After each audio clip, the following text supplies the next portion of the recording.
Welcome, parents, to this podcast about civics and government in the early childhood classroom. I can bet most of you didn't expect this topic to come up at such an early grade in your child's education. You may find it interesting, or you may already know, that young children are picking up and learning from our cues long before they know any of the formal terminology for upper grades subjects. Developing citizenship actually begins within your care and at home, as well as in our classrooms. Let me take a moment to share with you how this works.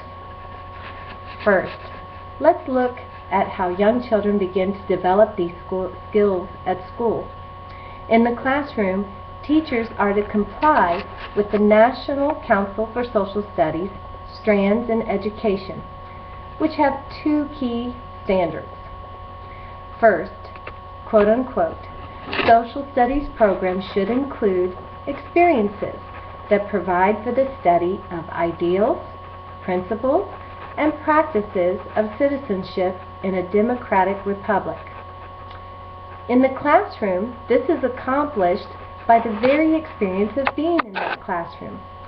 The children usually consent and should know from the start that they are valued and respected, and that they have the freedom of speech, pursuit of happiness, and other rights, and that these rights are protected, yet intertwined with respect and happiness of the other members of the classroom.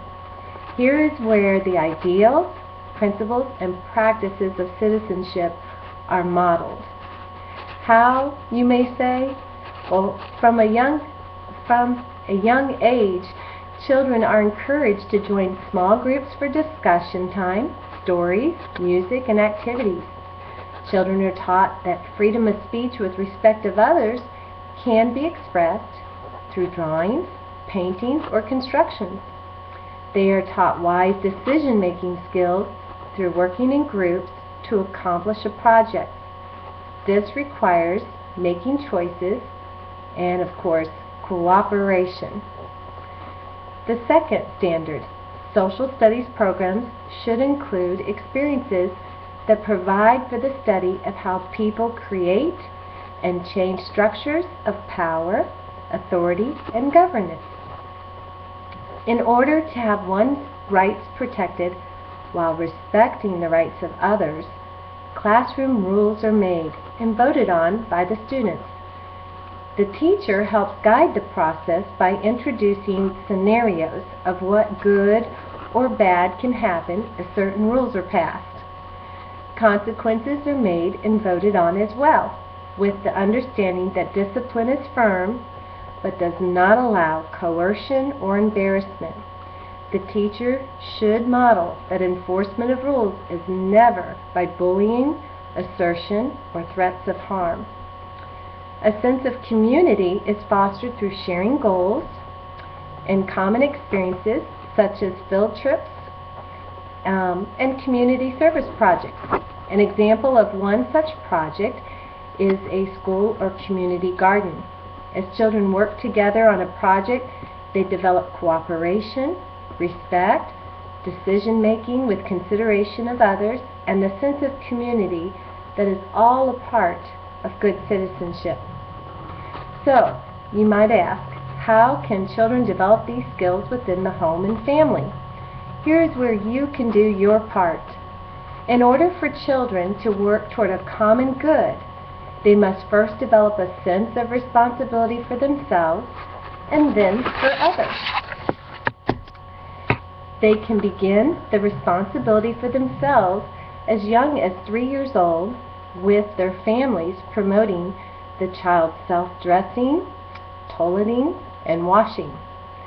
They begin developing a sense of responsibility toward others through participating in family chores and responsibilities. With the guidance and assistance of a family member, children as young as 3 and 4 years of age can help set tables, serve food, clean up after playing or working, and help care for plants and animals.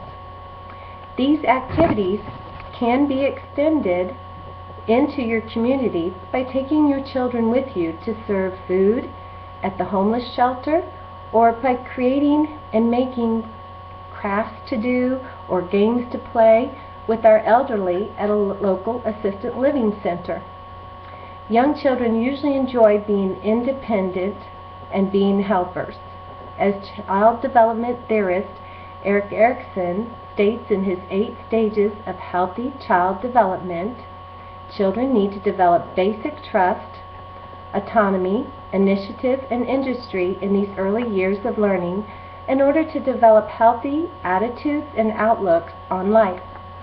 As we can observe through the experiences given here, this all interconnects to develop and prepare our children to be healthy and competent citizens in our democratic society.